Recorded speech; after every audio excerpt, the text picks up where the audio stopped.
राजू आणि समीर दोघंही पक्के मित्र होते. दोघांचंही लहानपण एकाच गावामध्ये गेलं होतं, हरिपूर, ज्या मातीमध्ये नात्यांचं खूप जास्त प्रेम होतं.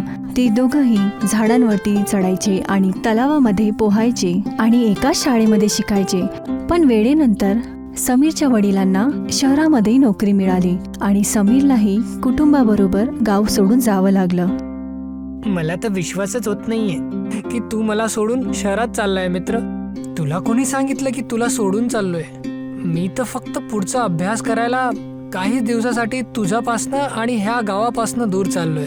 पण लक्षात ठेव की मी अभ्यास करून परत येणार. मला कॉल करत राहा, ठीक आहे? हा, टेन्शन नको घेऊ. मी तुझ्यासोबत प्रत्येक गोष्ट शेअर करणार. समीरचं बोलणं ऐकून राजूच्या चेहऱ्यावरती एक हास्य आलं. त्याने हसतच आपल्या खऱ्या मित्राला अलविदा केलं. पण बघताच बघता सर्व बदलून गेलं. शहरात गेल्यानंतर समीर आणि राजूमध्ये दुरावा आला. राजू इथे आपल्या आई वडिलांना मदत करायचा शेतीमध्ये.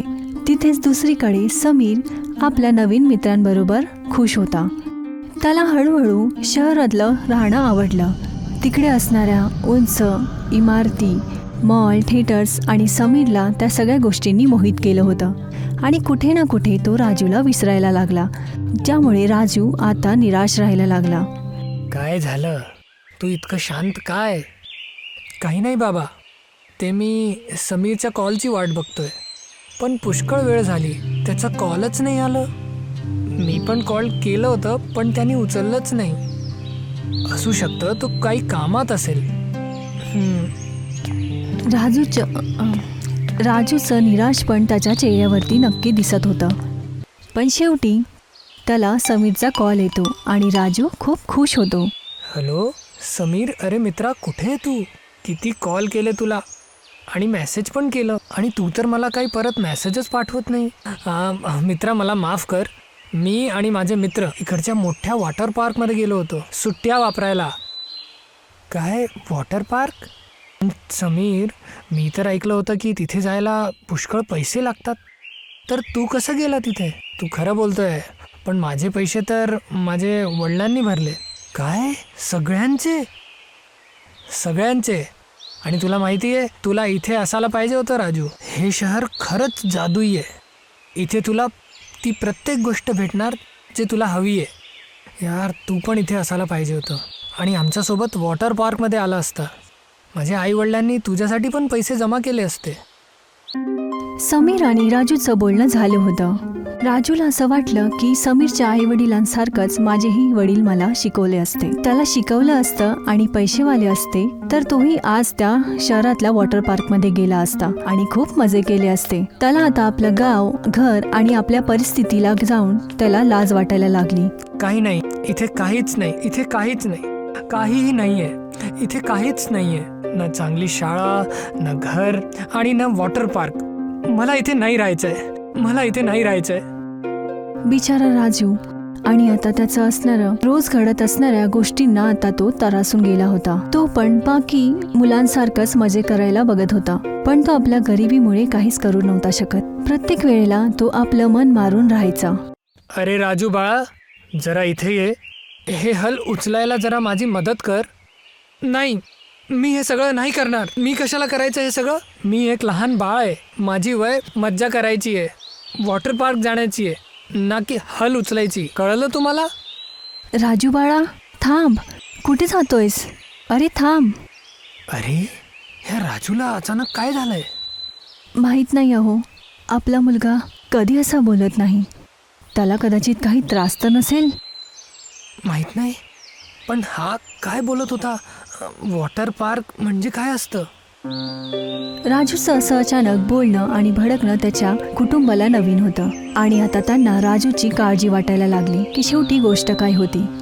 राजू आता आपल्या घरातल्या लोकांवरती चिडचिडायचा. तो काम करायचा नक्कीच, पण त्याला नेहमी त्या गोष्टींसाठी तो कोसायला लागला की शेवटी तो का शहरामध्ये जाऊ शकत नाही, का तो बाकी मुलांसारखा समोर जाऊ शकत नाही. राजू एवढा रागात होता की तो एके दिवशी तो जंगलाच्या रस्त्याने निघून जातो आणि आपल्या स्वतःशीच तो बोलायला लागला. नाही, मी असं इथे नाही बसू शकत. मला पण काही करायचंय. मी पण शहरात जाणार. चांगलं आयुष्य जगायचंय. आई वडिलांच्यामुळे मी का मागे राहायचं? मी माझी किस्मत स्वतः लिहिणार. मी पैसे कमवणार आणि शहरात जाणार, तिथे शिकणार आणि समीर सोबत वॉटर पार्क जाणार. राजू आपल्या स्वतःशी बोलतच होता तर तेवढ्यातच त्याला एक मकडीचा बॉल त्याच्या जवळ येतो. त्याला बघून राजू थोडा चकित होतो.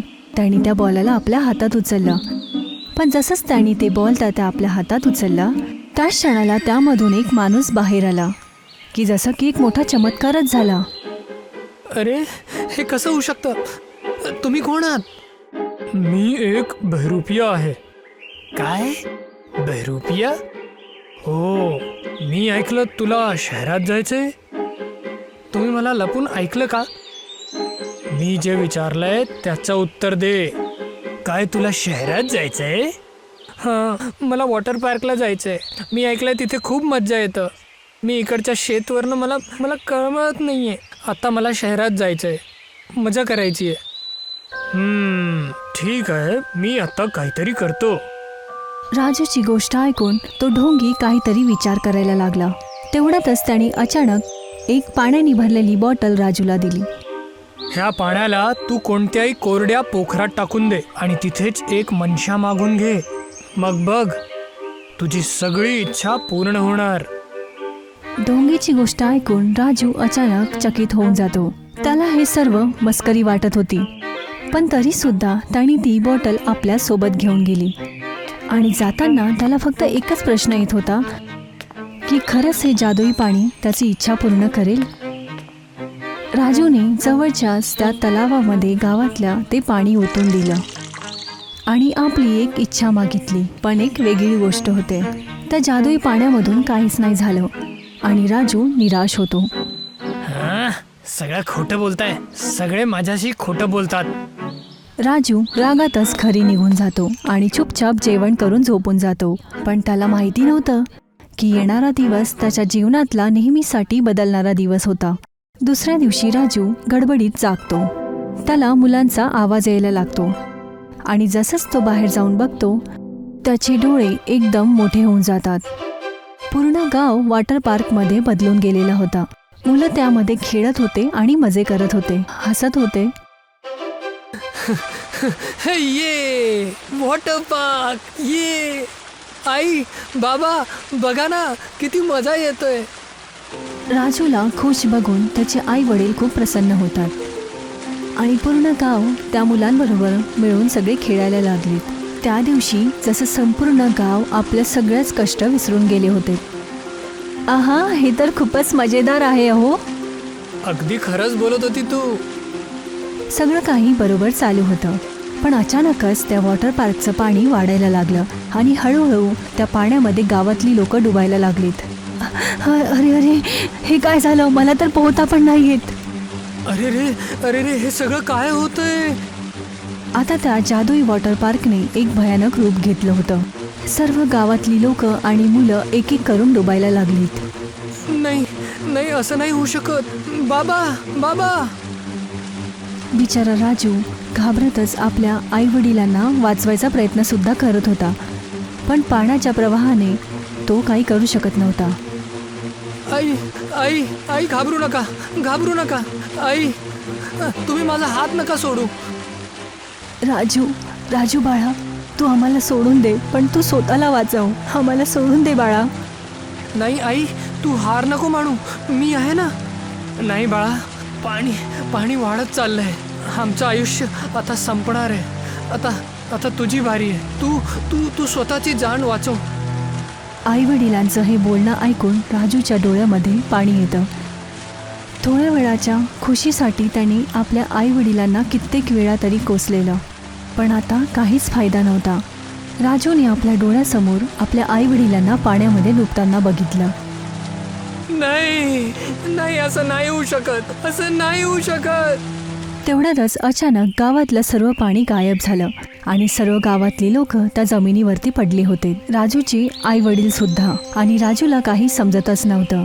असं वाटत होतं की ते पाणी सर्व गावाला गिळणार होतं. हे सगळी माझी चूक आहे.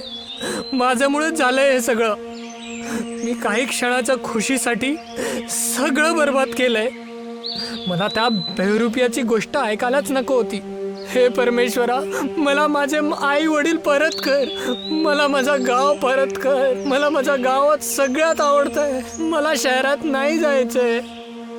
राजूने देवाचं नाव घेतलं आणि रडायला लागला. पश्चातापाने तो आतपर्यंत तुटून गेला होता. पण तेवढ्यातच एक चमत्कार होतो.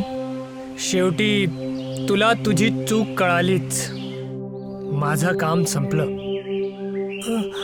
म्हणजे कोण आहात तुम्ही? मी तोच आहे ज्यानी तुला तो जादुई पाणी दिलं होतं. पण तुम्ही माझ्यासोबत असं का केलं? कारण की तुला तुझे आई वडील आणि गावाची किंमत कळायला पाहिजे. काही क्षणाच्या खुशीसाठी तू सगळं काही उद्ध्वस्त करायला निघाला होता, म्हणून मी हे केलं. मला माझी चूक कळाली आहे. कृपा करून मला माझं सगळंच काही परत करा.